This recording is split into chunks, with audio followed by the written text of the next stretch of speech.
July has passed us by, and it was by far the best month on my channel this year, so thank you to all of you that tuned in this past month. But that means it's time to stop and rank all 11 new July movies that I saw from the worst to the best.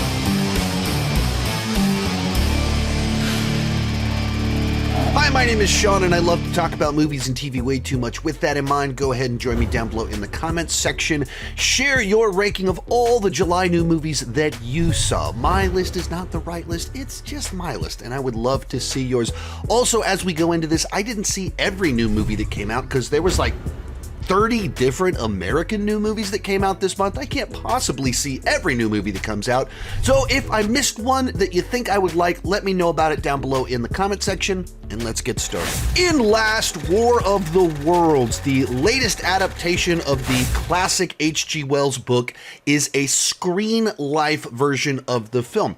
And if you don't know what screen life is, essentially it is a story told entirely from a screen, from a computer monitor, or using modern technology, webcams, FaceTime, internet browsers, surveillance tech. So the whole movie is our lead actor, Ice Cube, sitting at his desk where he works surveillance for the government. There's a tradition of clever uses of technology in the telling of War of the Worlds. Most famously in 1938, Orson Welles did a radio presentation that freaked people out because they didn't realize it was just a reading of, presentation of War of the Worlds. They thought it was an actual news broadcast about aliens invading, and they freaked out.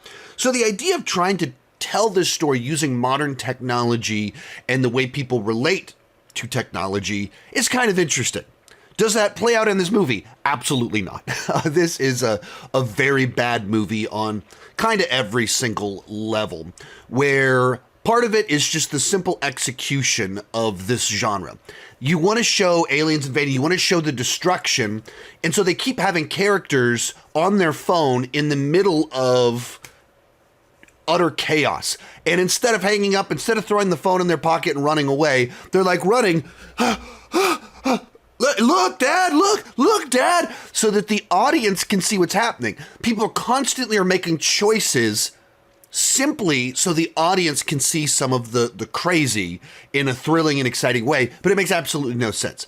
Other gigantic problem here is that you have Ice Cube in the lead. He can be funny, he can be intimidating. I just don't know that he necessarily has the dramatic chops to carry a movie where all he has is this. Sitting there in a chair by himself, interacting with the screen. That's a pretty difficult task for any actor to carry that with so few tools. I don't think he does a great job of it.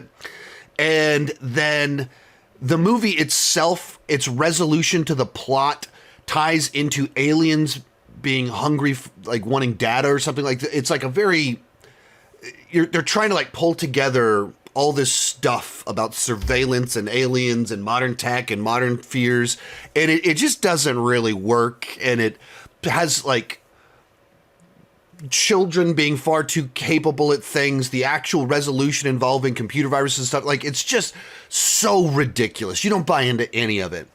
And the thing that just pushes this thing over the edge of I can't believe I just watched that is that the third act of the movie, they need a flash drive and the character doesn't have a flash drive, and someone goes, just use Amazon Prime Air, and he pulls a drone out. And he's like, what? Amazon Prime Air is the future of home delivery. Just go to the webpage, and it cuts to Amazon and someone ordering something on Amazon. And so orders the flash drive, and the big finale is a drone trying to fly between two people, an Amazon Prime Air drone flying between two people to deliver stuff in a timely manner. And there's even a part where they give away an Amazon gift card. It's like the most insane product placement I have ever seen in a movie. So maybe there's some way that you could have told a War of the Worlds with screen life, and it would be really cool. But I think it would have to be just a personal story of a family.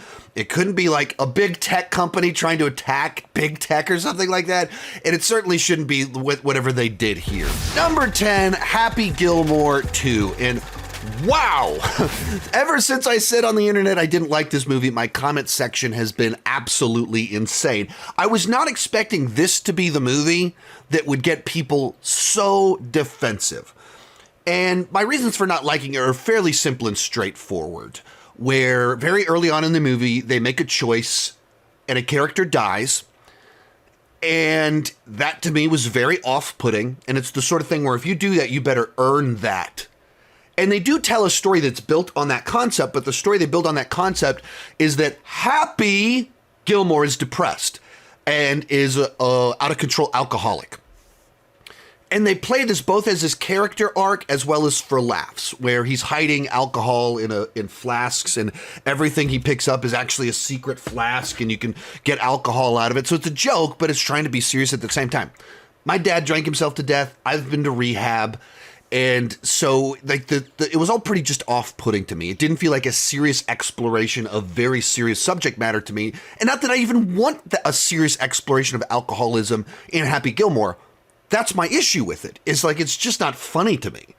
It's not great material to crack very surface level, low-hanging fruit jokes. So it didn't really land for me.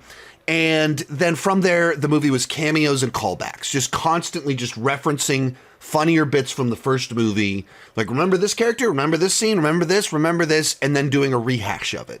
Here, this person's son is here. This person's son is here. This person's daughter is here.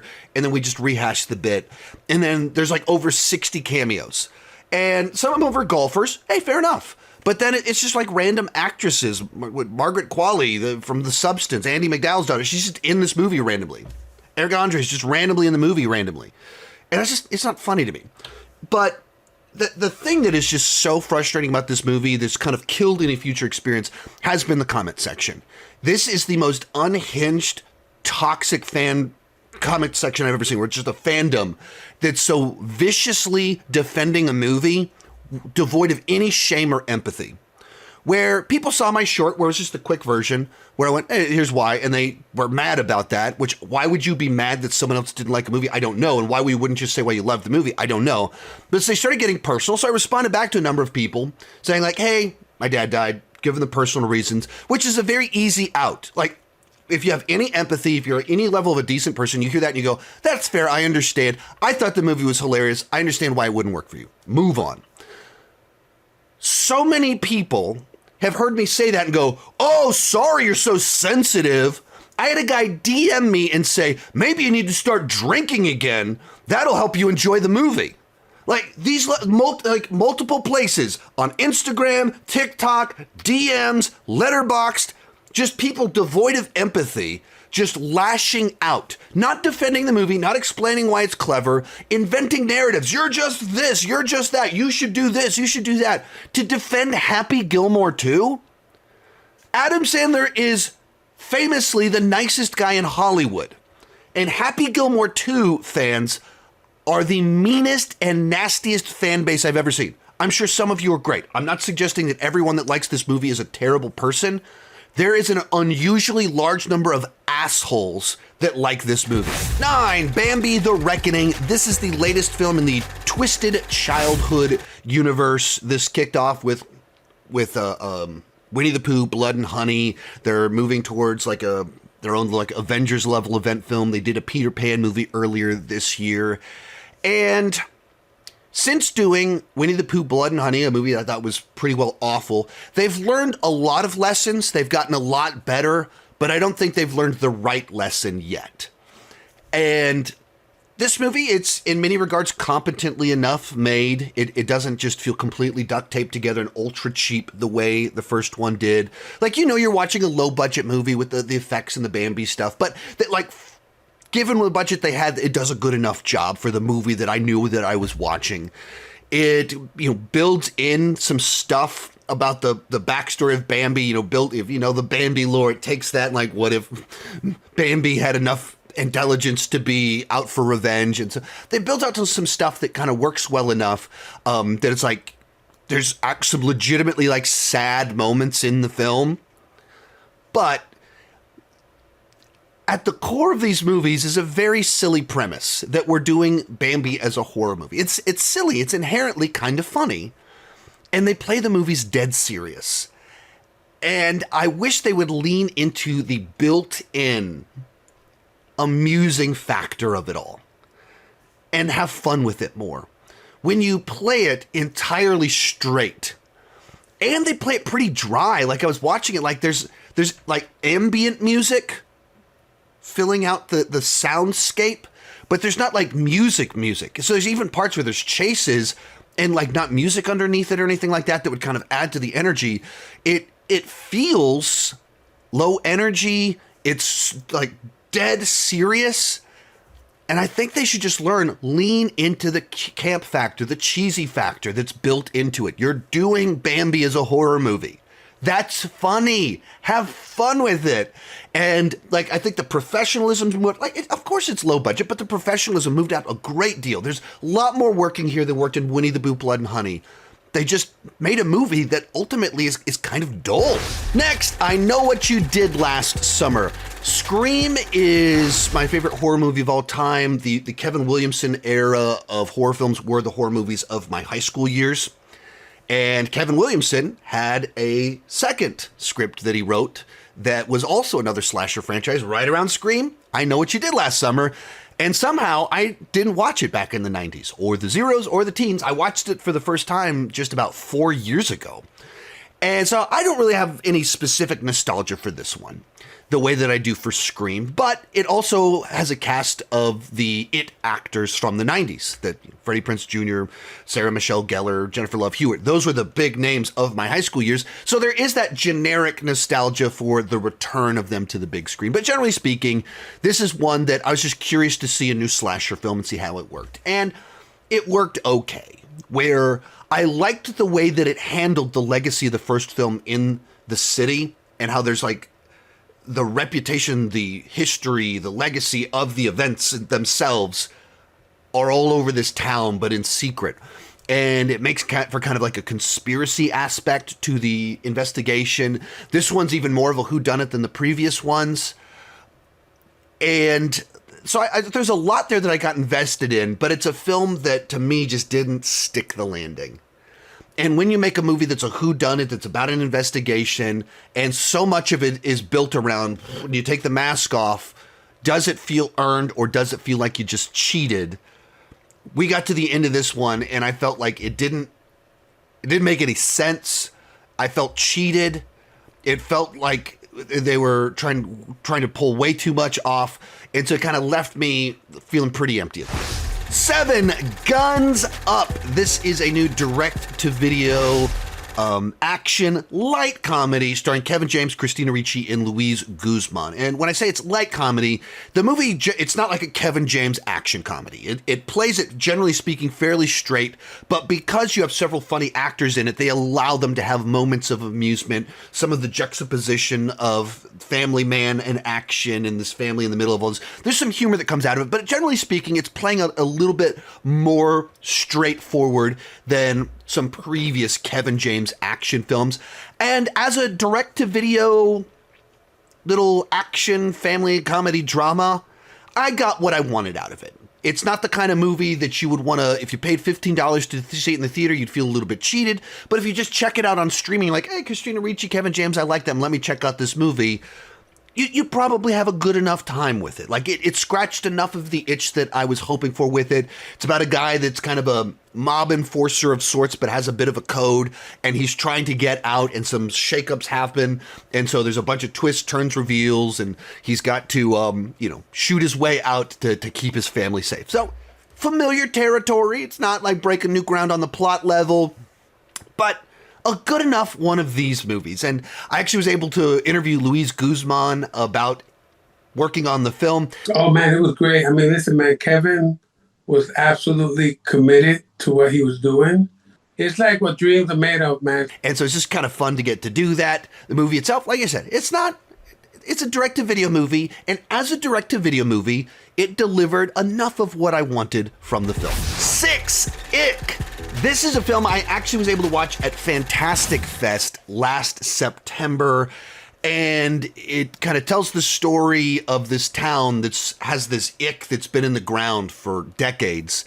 And finally, at some point in time, the ick decides to attack them. Like, everyone in the city's just gotten used to the fact that there's this ick that comes out of the ground, and eventually the ick does invade the town. Stars Brandon Routh as basically the former captain of the football team, the coolest guy in school. And he got injured, didn't get to go off to play college football. And now it's like he's stuck in the town, reliving the glory days, having never moved on too much. And so it's just real fun to see kind of him leading a fun movie like this. It's it's a monster movie of sorts, invasion film, all as a comedy. And so you got a little gore, you got a little ick factor. Well, you got a lot of ick factor and plenty of comedy in it. There's a whole family drama aspect to it that was mostly effective enough to add a little bit of a heart into the film. The thing that really stands out here in this film is that it has the best zeros, pop punk, emo soundtrack of all time. Like, it's just the greatest hits of a bunch of music that I love. I watched the movie and I got out of the theater and texted my wife, I just saw the movie that has the soundtrack that you're going to love the most. Like, that was the text coming out of the movie. The guy that directed it, Khan, he's a super famous music video director. Like, he's done multiple Taylor Swift music videos, directing back since the 90s. So he has all of these connections to the music industry, called in every favor to just give this movie this just nonstop awesome needle drops. Couple of them perfectly placed, just the most hilarious song to drop at that moment. A lot of times they're punchlines to jokes between the generational comedy of the guy in his 40s talking to the modern day high schoolers. So there's a lot of generational comedy in it. There's a little bit of I imagine they were writing this and made it right after COVID. There's a little bit of COVID commentary that felt flat even kind of when I watched it a year ago, and it probably falls even more flat now, but it's a good B movie. Number 5, Heads of State. This is a new film from the director of Nobody. It stars John Cena, Idris Elba, and Priyanka Chopra Jonas. It's an action comedy where John Cena is the president of the United States. Idris Elba is the equivalent of the president, the head of state for Britain. They don't like each other. They have big issues with each other, but through a terrorist attack, they crash land and have to work together to try and survive and make certain treaties happen or something like that. And it's a good time. It's a fun time. It is not remotely reinventing the genre. It's not an action classic. It's just a movie designed for the concept of, hey, do you want to see these two big guys play off of each other in a really fun way, where John Cena's character used to be an actor and Idris Elba's used to be a soldier. And so there's the guy that played the action hero, the guy that kind of was the action hero. And it plays into all the fun little things that you want. There's not a ton to comment on here because it's the kind of movie you look at it and you go, is that my kind of movie or not? Action comedy with them. Jack Quaid shows up for a little bit. Is that my kind of movie? Yeah, it's my kind of movie. Is it one that I'll super duper remember 5 years from now? Probably not. But if I rewatched it 5 years from now, would it put a smile on my face? Yes, it would. It's just that kind of movie. A movie that has no ambitions of doing amazing things, but it wants to entertain genre fans, and that's what it does. 4th, Jurassic World Rebirth. This is the latest Jurassic World film, of course, and it was written by the screenwriter for Jurassic Park and Lost World and directed by the director of Godzilla, Rogue One, and The Creator. So you've got a screenwriter who kind of did Jurassic Park really well back in the 90s. You've got a director who's got a great eye for big, massive, gorgeous images. Put those two together, and you had me actually very excited for another Jurassic film. And generally speaking, it was about what I hoped it would be. It generally speaking, played it pretty safe with the franchise, where we've got to go to another Jurassic Island that we didn't know about. We got to go to another island filled with dinosaurs. So the focus is back on a place filled with dinosaurs, trying to survive. Things go wrong. Plenty of people being eaten, seeing different types of beasts on an island. You get all of that fun stuff that you want, with fewer of the things that were just so irritating about the last two Jurassic World movies.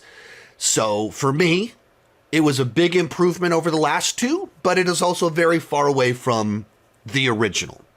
For me, it's even pretty far away from the first Jurassic World. But, you know, is it fun to see ScarJo and a Mahershala Ali running around with dinosaurs? Is it a fun dinosaur romp? Yeah, it is. Are there a few things in here that bugged me? Yeah, like there's this boyfriend. There's a whole subplot about a family that gets attacked by dinosaurs. It ends up going on the mission with the mercenaries because the mercenaries saved them. That I think you could have cut that whole thing out of the movie and just spent more time developing our mercenaries and the lore of the island, and the movie would have been better. But we've got to have a kid, and we have to have a cute sidekick dinosaur, and so they added in, and it just doesn't add anything except this ultra annoying boyfriend character that just is so frustrating. Like one of the most irritating characters in the entire franchise. And it goes for mutants. I don't like mutants in my Jurassic films. People are always like, well, technically they're all mutants. Like, there's a difference between a mutant T-Rex that's supposed to look like a T-Rex and this is a creature that just never existed and never meant to exist. It's just a mutant thing. I'd much rather see T-Rex action. Like, dinosaurs in and of themselves are interesting enough to me. This whole concept that's built into this franchise that people get bored of dinosaurs and like that they keep going back to it. People aren't interested in dinosaurs anymore. I just don't buy into it. And they even do that with the franchise by thinking, we need even bigger freak mutants. It's the Rancor from Star Wars, except even taller. Like, just give me the T-Rex, give me another Spinosaurus, knock this crap off. But like I said, it's a fun dinosaur romp. It's a good time. I just wish they wouldn't make these silly choices. If you knock the silly choices out, then we have, once again, a much better dinosaur movie. Because it's a dinosaur movie, not a mutant movie. Real quick, before I give you my top 3, remember to join me down below in the comment section. Share your ranking of the July new movies that you saw. And if you saw one that you think that I would like, that I didn't see, let me know about it down below. Also, I've done full reviews for a bunch of these movies, so be sure to check those out somewhere around here for my more in-depth thoughts. In third, Together. This is a body horror film that I saw at South by Southwest back in March. Finally came out just a few days back. And it's a solid little body horror film exploring broken relationships, codependent relationships, and using this idea of two people that can't get away from each other, but also they can't be together. And through a very literal manifestation of it. And I think it does a solid job of exploring relationships while also having nonstop squirm-inducing, like, moments. That's the technical term for those moments. Moments. And it's like every 10 minutes, every 15 minutes, you have a new thing that happens with them where you're like, and there's some just stuff where like they're being pulled together, and so that itself leads to some cool imagery and stuff. So like a body horror film that both has the horror grossness, but it also has that underneath layer of, to give it a bit more depth. Biggest thing that really was a downer for me is quite literally the last scene. The absolute final resolution of the whole thing just was, it seems like that it needed to be way more unpacked for that to be a satisfying resolution, and as is, it was just weird and awkward. Our runner-up, Superman, the big debate of the month. What would I like the most, Jurassic World, Superman, or Fantastic Four? Well, now we're high enough in the ranking that you can piece that together. But simply put, I really enjoyed both Superman and Fantastic Four. I thought both of them were these great comic book movies that just drop you into a very comic booky world. And I thoroughly enjoyed that about both films. In the case of Superman, we have a very modern day Boy Scout. That's Superman. They found a new spin on the character that just feels so true to that classic, aw shucks, old-fashioned black and white morality of a Clark Kent, but also feels very much like someone that would be a 30-year-old in the year 2025. with the music he listens to, the discussions he has with Lois, talking about how he sees everyone as beautiful and she distrusts everyone, that he listens to radio rock, all this stuff, just like a great new version of Superman. And we're in this just fully populated comic book world that is able to get away with things that are just so wild and wacky and goofy. But that's the world that was built out by James Gunn, so it works and it makes sense. So many great like little characters pop up here and there. Casting is rock solid.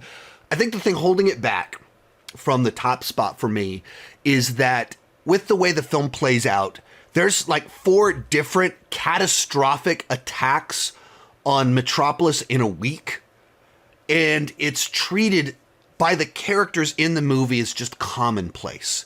Where the second one happens, gigantic kaiju is attacking, and there's literally just people like eating ice cream, like children eating ice cream as this gigantic monster is attacking. And then there's when the third attack happens, Superman's like, oh, it's just an interdimensional being. The Justice Gang's got this. And when your movie treats these massive, catastrophic attacks as commonplace, you kind of let the air out of the balloon. You kind of make it so the movie itself, you don't feel the stakes or the danger because the characters don't even consider this to be all that serious. And so there's just that combined with maybe just how comedic it is. It lacked this sense, an epic scope to it. It didn't feel like it had huge stakes, despite having constant destruction taking place in Metropolis. But coming in first for me will be Fantastic Four: First Steps. And these really are pretty close in my mind. Each of them did things that I really love. And one of the things that maybe works in Fantastic Four's favor is that Superman is one of my top 2 favorite superheroes, right there with Batman.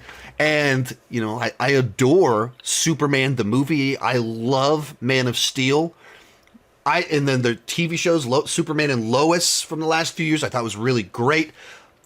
Superman is way up there and the bar is set really high. Fantastic Four, I have nothing wrong with the Fantastic Four, but I'm not like a big Fantastic Four fan. And the previous movies we have set the bar pretty low. It helps that Fantastic Four, to like far exceed the previous ones and be the best one, doesn't take a whole lot. And with Superman, I don't think you can surpass Superman the movie for me because it just was so formative for me. But all that said, what I thought was so special about this film was the actual world building itself. That they created this retro future 1960s on an alternate Earth where everything's just a little bit different. There's a specific color palette to everything. There's a design that's kind of like the Jetsons. And everywhere you look, there's some tech that's a little familiar but a little bit different. Everywhere you look, there's a billboard or something with a sign, and you want to pay attention to the smallest details. And it was just a world that I loved exploring. And when a movie can transport me to a place and it's like, this is so cool, I love being here, you've done something special. And that's what this movie did in my mind so well. And that I had a lot of fun with the film. So kind of from there, I enjoyed our Fantastic Four. And in a way where it wasn't that I enjoyed individual members, it was like I just enjoyed the dynamic of all of them together with what they did. Silver Surfer was the surprise standout for me because I don't like have any particular thoughts about Silver Surfer. And they made her just kind of so sympathetic while being scary. Then we get this horrifying, comic accurate Galactus that is the size of a city and attacks us. There's just so much about that that's just fun to see. So for me, this one was able to kind of capture this epic sense. You feel the world is in danger, and it's huge that that's happening, and they're working together, and they're turning on the Fantastic Four out of fear, and that sense of grandeur to it, that to me is what edged it out over Superman. 2 great comic book movies that are both very comic booky. Great month to be a comic book movie fan. It comes in at number 1. The Fantastic Four suck, right? They suck, full stop. If you enjoyed this video, remember I got more like it. Many of these movies, I've done full reviews of them somewhere around here. Thank you so much for watching, and keep talking movies and TV too much. Bye-bye.